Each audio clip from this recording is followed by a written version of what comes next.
Hello students, very much welcome to today's class. So welcome to another batch of class 11th. So today we are going to discuss the second lecture of that is mineral nutrition. Okay. So this is the second lecture. Like in previous class, we have already discussed about the essential and non-essential elements that is required for the plant. Okay. So आज के class में हम पढ़ने वाले हैं about the mobility of elements. कैसे जो minerals ज़रूरत है प्लांट को वो सॉइल उसे कैसे अब्जॉर्व कर रहा है और वो लीफ तक प्लांट को पहुंचा रहा है। ठीक है, एम आई क्लियर? चलिए, अगर आपको कंटेंट अच्छा लग रहा हो तो लाइक शेयर सब्सक्राइब जरूर करें हमारे चैनल को। आपको रेगुलर 11th और 12th के कंटेंट मिलते रहेंगे जो आपको बहुत ही ज़्यादा हेल्प होंगे for unit examination. Okay, so with this positive energy will start today's class. सबसे पहले हम बात करते हैं मोबिलिटी, मतलब जो एलिमेंट्स सॉइल एब्जॉर्व कर रहा है, सॉरी रूट एब्जॉर्व कर रहा है कहाँ से, सॉइल। सारी ये देखिए, सपोज ये एक plant example, this is a plant. Okay, ये प्लांट की लीफ है, अच्छे से बना लेते हैं। So this is a plant, basically this is the root, ये इसका रूट है और यहाँ पर लीफ रहेगा। ठीक है, और यहाँ सॉइल रहेगा। तो जितने भी मिनरल्स होते हैं वो कहाँ प्रेजेंट होते हैं, सॉइल में प्रेजेंट होते हैं। रूट के पास क्या होता है, रूट के एपिडर्मिस से के बाहर का जो स्ट्रक्चर होता है that is known root hairs, और वो रूट हेयर्स एब्जॉर्व करेगा उस मिनरल्स को और पहुंचाएगा लीफ तक, क्योंकि मिनरल्स एक प्लांट के लिए बहुत ज़्यादा ज़रूरत होते हैं, राइट। तो अब हम बात करेंगे क्रिटिकल कंसंट्रेशन क्या होता है। अगर सपोज इस सॉइल में नाइट्रोजन की डेफिशिएंसी हो जाती है, नाइट्रोजन की कमी हो जा रही है और नाइट्रोजन उस प्लांट के लिए ज़रूरत है, तो दैट मीन्स उस प्लांट में क्या चीज़ की कमी है, नाइट्रोजन, तो उसे हम कहेंगे डेफिशिएंट है, दैट इज कमी है, राइट। तो क्रिटिकल कंसंट्रेशन का मतलब होता है ऐसा concentration below which plant growth is retarded. Example, अगर नाइट्रोजन की सपोज यहाँ पे ज़रूरत है 50%, ठीक है, और हमारा नाइट्रोजन 10% ही प्रेजेंट है, तो ये जो कमी हुई ना, जो कंसंट्रेशन यहाँ पे नाइट्रोजन की प्रेजेंट होनी चाहिए थी वो कंसंट्रेशन प्रेजेंट नहीं है, बल्कि बिल्कुल ही कम है। तो जो प्लांट होगी, प्लांट की ग्रोथ कम होगी, प्लांट के बहुत सारे ऐसे सिम्टम शो करेंगे, इसमें अच्छे फ्रूट्स नहीं लगेंगे, उसमें जो डिफरेंट काइंड ऑफ पैथोजेंस है वो अटैक कर सकते हैं प्लांट में, किसी चीज़ की अगर प्लांट को कमी है तो। ठीक है, तो that concentration is known as critical concentration. तो क्रिटिकल कंसंट्रेशन का मतलब होता है उस कंसंट्रेशन के बिलो अगर उस प्लांट में डेफिशिएंसी हो रही किसी तरह के मिनरल्स की, तो उस कंसंट्रेशन को कहेंगे क्रिटिकल कंसंट्रेशन। दैट मीन्स उस प्लांट में एक कंसंट्रेशन मेंटेन होनी चाहिए for all kind of minerals. Okay, that means इस कंसंट्रेशन, अगर क्रिटिकल कंसंट्रेशन के बिलो एक कंसंट्रेशन होता है तो प्लांट जो है भूखा, दैट मीन्स अगर प्लांट को वो मिनरल्स नहीं मिल रही है तो उसे सिम्टम शो करेंगे जिसको कहेंगे हंगर साइंस। एग्जाम्पल, अगर हमें भूख लगती है तो हमें क्या हो रहा है, पेट गुड़गुड़ाने लग रहा है, राइट। हम कुछ लोग अलग अलग टाइप्स ऑफ एक्शंस करते हैं, चलने लगेंगे, बहुत ज़्यादा भूख लगी, कंट्रोल नहीं, मतलब बर्दाश्त नहीं हो रहा, राइट। तो जैसे हम लोगों को भूख लगती है, द सिमिलर केस प्लांट को भी भूख लग रहा है। तो प्लांट जो है हंगर साइंस, कुछ सिम्टम शो कर रहे हैं, कुछ साइन दिखा रहे हैं कि हाँ प्लांट को कुछ कमी है, इस वजह से जो है प्लांट की ग्रोथ प्रॉपर नहीं हो रही है, राइट। तो उसी को हम क्या कहेंगे, डेफिशिएंसी सिम्टम्स। जो प्लांट ने जिस भी मिनरल की कमी शो की है, उस कमी के कारण उस प्लांट का ग्रोथ ना होना, ठीक है, that is known as deficiency symptoms, right. तो एक प्लांट में कितने मिनरल्स जानी चाहिए, सारे मिनरल्स का होना, जो मिनरल्स उस प्लांट के जरूरत है, ये हमें उस प्लांट को देना पड़ेगा। अगर हम प्लांट को ना दें तो उस प्लांट की प्रॉपर ग्रोथ नहीं होगी, राइट। क्लियर है यहाँ तक? चलिए आगे बढ़ते हैं। Deficiency symptoms of essential elements, हमने ऑलरेडी एसेंशियल एलिमेंट्स बात की थी लास्ट क्लास में, प्रीवियस क्लास के नोट्स आप देख लीजिएगा। अब हम बात करेंगे कि जो डेफिशिएंसी सिम्टम्स हैं, 4 सिम्टम्स हैं, उसके बारे में पढ़ेंगे। ओके, सबसे पहले अगर हम बात करें दैट इज क्लोरोसिस। क्लोरोसिस का मतलब होता है लॉस ऑफ क्लोरोफिल। अगर क्लोरोफिल एक प्लांट में, एक लीफ में क्या होता है, क्लोरोफिल होता है। क्लोरोफिल क्यों होता है, क्योंकि जो प्लांट है प्लांट की जो लीफ है that is green colour. The presence of this pigment, उनके पास क्लोरोफिल रहता है, उसी की प्रेजेंस पे वो फूड प्रिपेयर करते हैं, ठीक है। तो अगर किसी प्लांट में क्लोरोफिल का लॉस हो जा रहा है, क्लोरोसिस हो जा रही है, इसको कहेंगे क्लोरोसिस। आपने देखा होगा किसी प्लांट को बहुत ध्यान से ऑब्जर्व करेंगे, कुछ पत्ते येलो हो जा रहे हैं, येलो येलो है ना, येलोइश स्टार्ट हो जा रहे हैं, दैट मीन्स उनमें क्लोरोफिल लॉस हो रही है, उसको कहेंगे क्लोरोसिस। येलोइंग ऑफ लीव्स, अगर लीफ येलो होने लगा तो दैट इज क्लोरोसिस। नेक्रोसिस का मतलब होता है लॉस और death of localized tissue. That means जो सेल्स है, प्लांट सेल्स है, उसके आसपास के जो टिश्यू है वो मर जाते हैं, that is known as necrosis. Inhibition of cell division, cell division inhibits करना। और फ्लावरिंग, फ्लावरिंग का जो टाइमिंग है, सपोज एक प्लांट एक पर्टिकुलर सीजन, एक पर्टिकुलर टाइम पे फ्लावर कर रहा है और वो फ्लावर नहीं कर पा रहा है, तो that means there are some reasons behind कि फ्लावर क्यों नहीं हो रहा है, बिकॉज वहां पे किसी मिनरल्स की कमी हो गई है, डेफिशिएंसी सिम्टम्स है, जो एसेंशियल एलिमेंट्स प्रेजेंट होते हैं सॉइल में, उसकी कमी हो गई उस प्लांट में, इस वजह से उसकी फ्लावरिंग में डिले हो रहा है। तो ये चारों डेफिशिएंसी सिम्टम्स हैं एसेंशियल एलिमेंट्स की। क्लियर है? अब हम बात करेंगे, कुछ निमोनिम्स लेके आए हैं मैंने आपके लिए, ताकि आपको याद रहे कि क्लोरोसिस कौन से मिनरल्स की कमी से क्लोरोसिस होता है। MO, that means MO means molybdenum, okay, this is known as molybdenum। N तो इजी है, नाइट्रोजन, ठीक है। K means potassium, S means sulfur, Fe means iron, Mg means magnesium, Mn means manganese and Zn means क्या है, zinc. तो इसको आप याद रखिए, मोनिका से फिर मांगे मंजन, मंजन मतलब टूथपेस्ट। आपके पास टूथपेस्ट की कमी हो गई है, आपने एक फ्रेंड मोनिका से मांगा, तो इस निमोनियम से आपको याद याद रख सकते हैं कि कौन सी ऐसे मिनरल की कमी से प्लांट को क्लोरोसिस हो रहा है, that means yellowing of leaves, ठीक है। तो Monika that is MO molybdenum and nitrogen K potassium।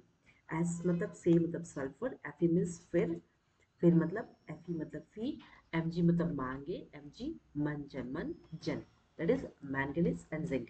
तो ये सारे जो elements हैं they are responsible for the yellowing of leaves और you can say chlorosis of that plant। Clear है? अब हम बात करेंगे अबाउट द नेक्रोसिस। नेक्रोसिस की बात करें तो calcium, potassium, copper, magnesium. C means calcium, K means potassium, okay, CO means copper, MG means magnesium. तो ये सारे एलिमेंट्स रिस्पॉन्सिबल है फॉर नेक्रोसिस। सी मतलब केक, केक क्यों मांगा, ठीक है, केक क्यों मांगा, किसी को पूछते हैं आपने केक क्यों मांगा, तो इस तरीके से इस निमोनियन से आपको याद रखना है कि नेक्रोसिस के लिए ये सारे मिनरल्स रिस्पॉन्सिबल हैं for the necrosis of the plant.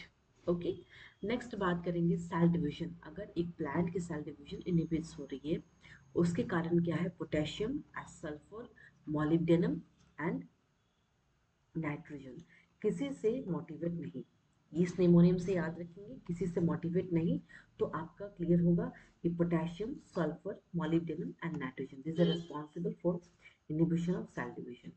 MO, S and N, MO means molybdenum, S means sulfur, N means nitrogen। मौसम सही नहीं, दैट मीन्स अगर एक प्लांट में फ्लावरिंग लेट हो रही है तो उसमें कौन से मिनरल्स रिस्पॉन्सिबल है, मॉलिब्डेनम, सल्फर और नाइट्रोजन की कमी है, तब उस प्लांट की फ्लावरिंग लेट हो रही है। इसको आप कैसे याद रखेंगे, मौसम सही नहीं, जैसे कि आज आज वैसे भी आज का मौसम सही नहीं है, बहुत ज़्यादा ठंडी पड़ रही है चारों ओर, मौसम सही नहीं, इससे आप याद रख सकते हैं कि लेट फ्लावरिंग के केस में ये सारे मिनरल्स रिस्पॉन्सिबल हैं जब एक प्लांट फ्लावरिंग देर से कर रहा है। क्लियर है यहाँ तक? चलिए अब हम बात करेंगे, जो डेफिशिएंसी सिम्टम्स है वो किस पे डिपेंड्स करेंगी, किस पे डिपेंड करेंगी, type of mineral, critical concentration and mobile और इमोबाइल एलिमेंट्स। तो टाइप ऑफ मिनरल, किस टाइप का मिनरल है, एक मिनरल जो है can have more than one deficiency symptom. जितने भी हमने ये मिनरल्स पढ़े हैं, सपोज नाइट्रोजन, यहाँ आप नाइट्रोजन पढ़ रहे हैं, यहाँ भी आप नाइट्रोजन पढ़ रहे हैं, यहाँ भी नाइट्रोजन पढ़ रहे हैं। दैट मीन्स एक मिनरल का एक से ज्यादा डेफिशिएंसी सिम्टम्स हो सकते हैं। देखिए nitrogen is responsible for chlorosis, right, और वो रिस्पॉन्सिबल है सेल डिविजन के इनिबिशन के लिए, और लेट फ्लावरिंग के लिए भी आई मीन रिस्पॉन्सिबल है नाइट्रोजन। तो यही कहा गया है कि एक जो मिनरल है उसमें एक से ज्यादा डेफिशिएंसी सिम्टम्स हो सकती है, टाइप ऑफ मिनरल। दूसरा क्रिटिकल कंसंट्रेशन, जैसे कि मैंने कहा क्रिटिकल कंसंट्रेशन के बारे में, variable for macro and micro nutrient, macro और माइक्रो न्यूट्रिएंट के बारे में ऑलरेडी टेबल लेकर डिस्कशन हो चुकी है लास्ट क्लास में, ठीक है। तीसरा मोबाइल, मतलब जो एलिमेंट्स जो है वो सॉइल रूट हेयर्स एब्जॉर्व करके लीफ तक पहुंचा रहा है। कुछ ऐसे एलिमेंट्स हैं जो इमोबाइल है, वो नहीं मूव कर सकते हैं, वो एक ही जगह पे है, या वो लीफ में प्रेजेंट है तो लीफ में, वो सॉइल में है तो सॉइल में है, राइट। तो मोबाइल एलिमेंट्स कौन कौन से हैं? Nitrogen, phosphorus, potassium. इमोबाइल कौन कौन से? Calcium and sulphur. अगर अगर मोबाइल एलिमेंट की डेफिशिएंसी, अगर एक प्लांट में नाइट्रोजन, फास्फोरस और पोटेशियम की कमी हो रही है, तो सबसे पहले डेफिशिएंसी सिम्टम्स कहाँ दिख रहे हैं? पुराने लीव्स में, ठीक है। तो जैसे कि मैं एक प्लांट बनाया मैंने, ठीक है, ध्यान से सुनिएगा। ये एक प्लांट है, बेसिकली ये बड़ा लीफ है, ये छोटा लीफ है। सॉइल के पास क्या है? मिनरल्स है, राइट।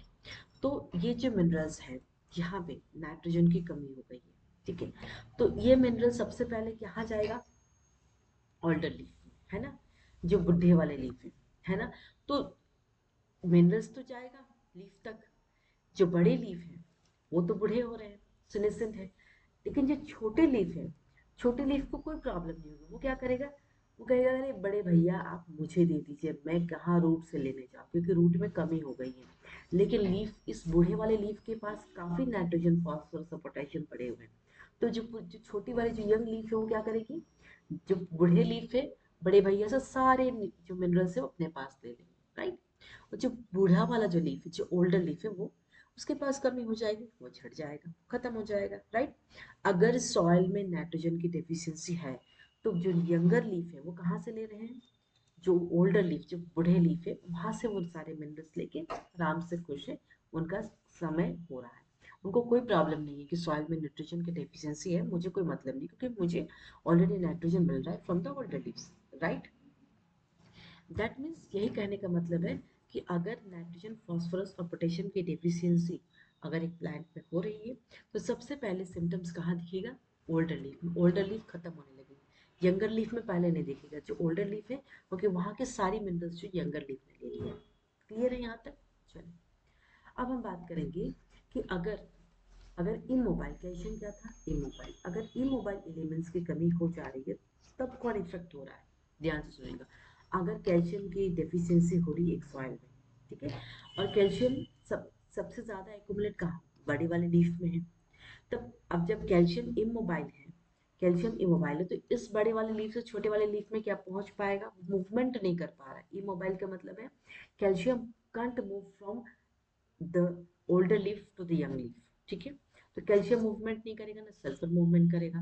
तो यहाँ पे कौन इफेक्ट होगा? सबसे पहले यंगर लीफ। बूढ़ा वाला लीफ को कोई प्रॉब्लम नहीं है, जब तक उसके पास कैल्शियम है वो प्लांट, वो लीफ जिंदा रहेगा। लेकिन यंगर लीफ के पास कैल्शियम पहुंच ही नहीं पाएगा, क्योंकि calcium is immobile element, okay. तो अगर कैल्शियम और सल्फर की डेफिशिएंसी होती है, तो सबसे पहले कहाँ दिखने को मिलता है हमें डेफिशिएंसी सिम्टम्स? सबसे पहले यंगर लीफ, जो छोटे लीफ है वहां पे सिम्टम्स दिखेंगे, क्योंकि कैल्शियम जो बड़े लीफ से छोटे लीफ तक पहुंच नहीं पा रहा है। That's the reason. क्लियर है यहाँ तक? चलिए अब हम बात करेंगे टॉक्सिक कंसंट्रेशन। टॉक्सिक कंसंट्रेशन किसके लिए? For micro nutrients. अगर आयरन की कंसंट्रेशन एक प्लांट टिश्यू में कम हो जा रही है, decreases the dry weight of tissue bye 10%। अगर आयरन की कंसंट्रेशन टिश्यू में डिक्रीज हो रही है, dry weight of the tissues by 10%, that means उसका कंसेंट्रेशन ऑफ द आयन क्या हो जाएगा? टॉक्सिक हो जाएगा। इसको समझने के लिए भी डायग्राम बनाएंगे। टॉक्सिसिटी का मतलब होता है अगर क्रिटिकल कंसेंट्रेशन, सपोज नाइट्रोजन जितने रिक्वायर्ड चाहिए था उससे ज़्यादा हो गया है। नाइट्रोजन एक प्लांट में एक क्रिटिकल कंसेंट्रेशन, एक कंसेंट्रेशन को मेंटेन करके ही प्लांट चलता है। अगर नाइट्रोजन ज़्यादा हो गया तो टॉक्सिक हो गया प्लांट के लिए, प्लांट के लिए वो जहर हो गया, राइट। टॉक्सिसिटी मतलब जहर हो गया उस प्लांट के लिए। अगर नाइट्रोजन कम हो गया, लेस हो गया, कम हो गया, तो डेफिशिएंसी सिम्टम्स हो गई, शो कर रही है, तब कुछ ना कुछ प्रॉब्लम होगा प्लांट को। डिले फ्लावरिंग होगी, सेल डिवीजन इनहिबिट होंगे, yellowing of leaves of fluorosis होगी, राइट। तो that means the critical concentration has to be maintain by each and every plant.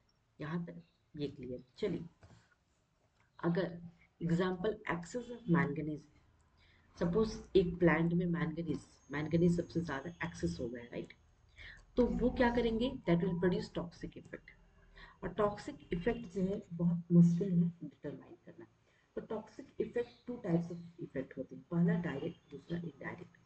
जैसे कि अगर मैंगनीज ज्यादा हो गया एक प्लांट में, तो आप देख सकते हैं एक लीफ को अगर ध्यान से ऑब्जर्व करेंगे तो ब्राउन कलर के स्पॉट्स, छोटे छोटे छोटे छोटे स्पॉट्स देखेंगे, जो जिनमें मैंगनीज की कमी हो रही है। मैंगनीज एक एलिमेंट है, मिनरल्स है जो कमी हो रही है प्लांट में। तो क्या होगा, brown spots surrounded by chlorotic veins. Chlorotic veins मतलब उसकी जो वेन है, जनरली अगर आप एक लीफ देखते हैं तो उसकी वेन कैसी होती है, ग्रीन कलर की दिखती है, राइट।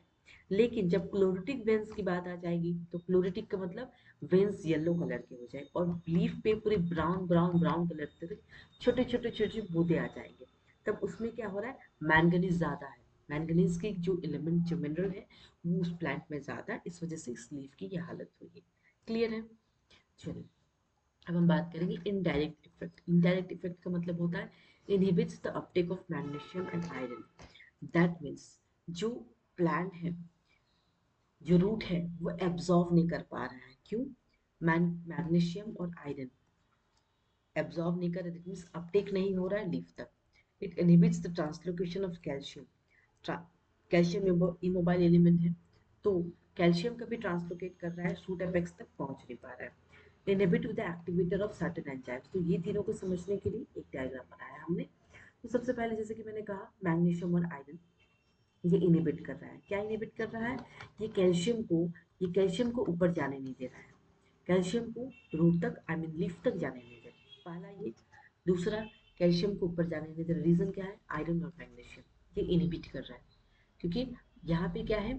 तीसरा, ये जो एंजाइम एक्टिवेटर है, एंजाइम है, ये एक्टिवेटर है, इसके लिए हमें कौन से, रुबिस्को चाहिए। ठीक है, तो इस एंजाइम को एक्टिवेट करने के लिए हमें रुबिस्को चाहिए, और बेसिकली मैग्नीशियम ये एलिमेंट चाहिए होता है। जैसे आपको पता है, क्लोरोफिल की हेड पे मैग्नीशियम प्रेजेंट होता है। अगर मैंगनीज एक्सेस हो रहा है, that will lead to the deficiency of magnesium, iron, calcium. तो दैट मीन्स अगर एक प्लांट में इनडायरेक्ट इफेक्ट जिसको कह रहे हैं हम, मैंगनीज ज्यादा है, तो उसके कारण हमारे प्लांट में क्या, किस चीज की कमी होगी, मैग्नीशियम की, आयरन की और कैल्शियम की। तब एक प्लांट क्या करेगा, डेफिशिएंसी सिम्टम शो करेंगे। क्लियर है। That is about the indirect effect. Next हम बात करेंगे मिनरल एब्जॉर्प्शन। मिनरल कैसे एब्जॉर्ब कर रहा है, आई मीन रूट हेयर्स कैसे एब्जॉर्ब कर रहा है मिनरल को, और to different parts of the plant को पहुंचा रहा है।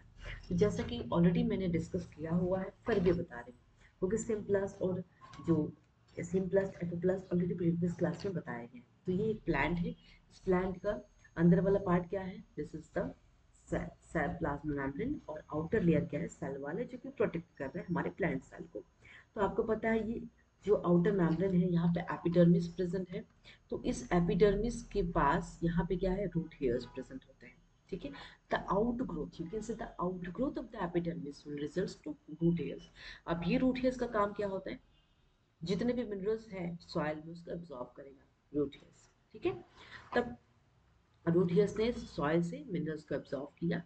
दो तरीके से वो एक प्लांट में पहुंच रहा है। पहला पहला क्या हो रहा है, वो आउटर स्पेस से आ रहा है। ठीक है, बाहर से होते हुए आउटर स्पेस जिसको कहते हैं एपोप्लस, जो कि नॉन लिविंग है। ठीक है, आउटर स्पेस से आ रहा है हमारे सेल तक, प्लांट सेल तक, उसको कहेंगे एपोप्लस। और एपोप्लस क्या होता है, पैसिव ट्रांसपोर्ट हो रहा है। और दूसरा क्या है, मिनरल्स सीधा इन्फ्लक्स हो रहा है इनसाइड द सेल, वो क्या है, सिम्प्लास्ट है। और सिम्प्लास्ट एक्टिव क्यों है, because it is against the concentration gradient. तो यहाँ क्या हो गया, एक्टिव ट्रांसपोर्ट हो गया। क्लियर है। तो दो पाथवे हैं जिसके कारण जो रूट हेयर्स है मिनरल के एब्जॉर्व करके सेल तक पहुंचने का दो रास्ते हैं, एक है एपोप्लास्ट, दूसरा है सिम्प्लास्ट। ओके, तो एपोप्लास्ट कैसे आ रहा है, आउटर से आ रहा है, और सिंपलेस्ट कैसे आ रहा है, इनर स्पेस से आ रहा है, दैट मीन्स इनफ्लक्स हो रहा है और यहाँ इफ्लक्स हो रहा है, दैट मीन्स बाहर जा रहा है। क्लियर है? तो इस तरीके से मिनरल एब्जॉर्प्शन हो रहा है एक प्लांट में। अब हम बात करेंगे soil. Soil will act as reservoir of minerals. तो जैसे कि आपको पता है कि हमारा जो सॉइल है, सॉइल और के नीचे रॉक्स होता है, रॉक्स का टूटना, इसको कहते हैं वेदरिंग। ओके, तो या तो वो सॉइल जो है रॉक्स को एब्जॉर्व कर रहे हैं, ठीक है, सॉइल से ही जो रूट हेयर्स है वो एब्जॉर्व कर रहे हैं, absorb by plants, plants absorb कर रहे हैं सारे मिनरल्स को, और वो सारी मिनरल्स जो है लीफ तक जा रही है, ठीक है। और वही लीफ कौन खा रहा है? हर्बीवोरस एनिमल्स, जितने जो जैसे कि काव हो गया, गोट हो गया, ये सारी जो है हरी पत्तियां खाती हैं, राइट। तो हर्बीवोरस एनिमल्स, अगर उस प्लांट को किसी तरह के डिजीज है तो वो हर्बीवरस एनिमल्स को अफेक्ट करेगा, हर्बीवरस एनिमल्स मर सकते हैं, डेथ हो सकता है। पहला। दूसरा, अगर ये लीफ फॉल हो रहा है, लीफ फॉल होके वापस कहाँ जा रहा है? जमीन पे ही तो गिर रहा है, वापस क्या हो रहा है? डिकम्पोजिशन हो रहा है इसका, दूसरा रीजन। तीसरा, अगर हम फर्टिलाइजर एक सॉइल में ऐड कर रहे हैं, वो कौन एब्जॉर्ब कर रहा है? हम कोई भी फर्टिलाइजर कुछ भी सॉइल में एब्जॉर्ब करें, वो सारे रूट ही तो एब्जॉर्ब कर रहा है, रूट एब्जॉर्ब करके प्लांट को पहुंचा रहा है। तो इस तरीके से ये सारी चीजें अब आपस में लिंक है। क्लियर है यहाँ तक? That means soil act as a reservoir of minerals. कुछ भी हम सॉइल में डालें वो रिजर्व करके रखती है। हम फर्टिलाइजर डालें, वहां भी सॉइल रहेगी, अब वो फर्टिलाइजर प्लांट जो है एब्जॉर्ब करेगा, रूट दूसरे पार्ट तक पहुंचाएगा। चाहे हम कुछ भी, चाहे रॉक्स हो किसी भी तरह के, चाहे माइक्रोब्स हो, जैसे कि आप जानते हैं माइक्रोब्स नाइट्रोजन फिक्सेशन में हेल्प करते हैं, तो वो जो माइक्रोब्स नाइट्रोजन फिक्सेशन में हेल्प करे वो भी सॉइल एब्जॉर्ब कर रहा है, प्लांट अब सॉइल एब्जॉर्ब करके रूट एब्जॉर्ब कर रहा है सॉइल से, वो प्लांट तक पहुंचा रहा है। तो ये सारी चीजें लिंक है। ये एक एग्जाम्पल देने का मतलब ये है कि सॉइल जो है वो एक्ट कर रहा है रिजर्वर ऑफ मिनरल्स, तो सॉइल में सारे मिनरल्स प्रेजेंट होते हैं और वो जिससे जरूरत पड़ती है प्लांट्स को, इसी तरीके से रूट हेयर्स एब्जॉर्व करके और different parts of the plant को लीफ तक पहुंचाते हैं। क्लियर है? चलिए, अब हम बात करेंगे नाइट्रोजन मेटाबॉलिज्म। नाइट्रोजन मेटाबॉलिज्म, जैसे कि सॉइल में सॉइल में मिनरल्स प्रेजेंट है, ठीक है। तो अगर सपोज एग्जांपल अगर हम बात करें कि हमें सॉइल में नाइट्रोजन की डिमांड है, अगर बहुत ज़्यादा नाइट्रोजन की डिमांड हो जाएगी, होगी, किसी चीज़ की डिमांड होगी, सपोज एग्जांपल हम मार्केट में कोई चीज़ लेने जा रहे हैं, बहुत ज़्यादा पॉपुलर है और डिमांड इतनी बढ़ गई है, जब डिमांड बढ़ेगी तो कमियां तो होंगी ही। हम जा रहे हैं, भैया हमें क्यों नहीं मिल रहा है, पैसे भी रखे हमें तो दे दो। तो सप्लायर बोलेगा कि अरे भैया डिमांड इतनी हो गई है मार्केट में कि ये मिल ही नहीं रहा है, अब ऊपर से आने में टाइम लगेगा। सिमिलर केस है प्लांट के केस में, अगर नाइट्रोजन की डिमांड है यहाँ पे तो अवेलेबिलिटी कम हो जाएगी, तो that means it is known as limiting nutrient. ठीक है, इन नेचर में प्लस एग्रीकल्चर इकोसिस्टम में ये लिमिटेड न्यूट्रिएंट है। दैट मीन्स सॉइल में माइक्रोब्स प्रेजेंट है और माइक्रोब्स प्लांट को ज़रूरत है। दैट मीन्स एटमॉस्फेरिक नाइट्रोजन जो है उसका कंसंट्रेशन इंक्रीज है। अब वहाँ से एटमॉस्फेरिक नाइट्रोजन डायरेक्टली, याद याद रखिएगा, जो एटमॉस्फेरिक नाइट्रोजन प्रेजेंट है हमारे बायोस्फीयर में, वो डायरेक्टली एक प्लांट एब्जॉर्व नहीं कर सकता है। सबसे वेरी इंपॉर्टेंट बात, उसे कन्वर्ट होना करना पड़ता है। ठीक है, तो दैट इज नाइट्रोजन साइकिल के बारे में आप लोग जानते होंगे। तो ये एक नाइट्रोजन साइकिल है जो प्लांट जो है, सॉरी, जो हमारे बायोस्फीयर में जो नाइट्रोजन प्रेजेंट है वो प्लांट अब्सॉर्ब नहीं कर सकता है, तो उसे कन्वर्ट करानी पड़ती है, वापस प्लांट अब्सॉर्ब करता है। ठीक है, तो इस तरीके से एक साइकिल, चेन ऑफ साइकिल, इसके बारे में पढ़ेंगे हम। तो सबसे पहले अगर हम बात करें एटमॉस्फेरिक नाइट्रोजन, जो हमारा ये सॉइल है, एक प्लांट है, तो ये सॉइल डायरेक्टली, जो प्लांट है वो डायरेक्टली एटमॉस्फेरिक नाइट्रोजन को एब्जॉर्ब नहीं कर पाए। ठीक है, तो उसके लिए हमें कन्वर्ट करनी होगी। सबसे पहला अगर हम देखें इंडस्ट्रियल फिक्सेशन, इंडस्ट्री के थ्रू, इंडस्ट्रियल फिक्सेशन जिसको कहते हैं हैबर्स प्रोसेस, इस एटमॉस्फेरिक नाइट्रोजन को हम कैसे कन्वर्ट करेंगे? Night ammonia. ठीक है, अब एमोनिया में जब कन्वर्ट हो जाएगा तब वो जो प्लांट है वो एब्सॉर्ब कर सकता है एमोनिया। ठीक है, दूसरा, सेकंड क्या है, जो अब जैसे कि सिर्फ नाइट्रोजन ही तो प्रेजेंट है नहीं हमारे एटमॉस्फेयर में, ऐसे और बहुत सारे गैसेस प्रेजेंट है, लाइक ऑक्सीजन प्रेजेंट है ना। अगर ऑक्सीजन प्रेजेंट नहीं रहेगा एटमॉस्फेयर में तो मैं जो आपके सामने बोल के पढ़ा रही हूँ मैं नहीं पढ़ा पाऊंगी, राइट? बिकॉज ऑक्सीजन बहुत ज़्यादा ज़रूरी है हमारे लिए। तो बायोस्फीयर में ऑक्सीजन प्रेजेंट है, राइट? और नाइट्रोजन तो प्रेजेंट है। अब जो नाइट्रोजन बायोस्फीयर में प्रेजेंट है और ऑक्सीजन, ये दोनों कंबाइन करके क्या फॉर्म करेंगे? NOx, ठीक है, जिसको कहेंगे नाइट्रोजन ऑक्साइड्स। और बेसिकली NOx कब फॉर्म हो रहा है? जब लाइटनिंग हो रही है, जब जब बादल गरज रहे हैं, ठीक है, तो जब रेन होगा, जब बारिश होगा, ठीक है, तो बारिश के साथ ये जो नाइट्रेट्स और नाइट्राइड्स है, ये NOx नाइट्रोजन ऑक्साइड्स है, ये धरती पे गिरेंगे, सॉइल इसको एब्जॉर्ब करेंगे, राइट? तो NOx किस फॉर्म में है? एसिड रेन जिसको कहते हैं। यूवी रेज प्रेजेंट होते हैं, इसमें लाइटनिंग होगी, ये सीधे सॉइल के पास गिरेंगे, राइट?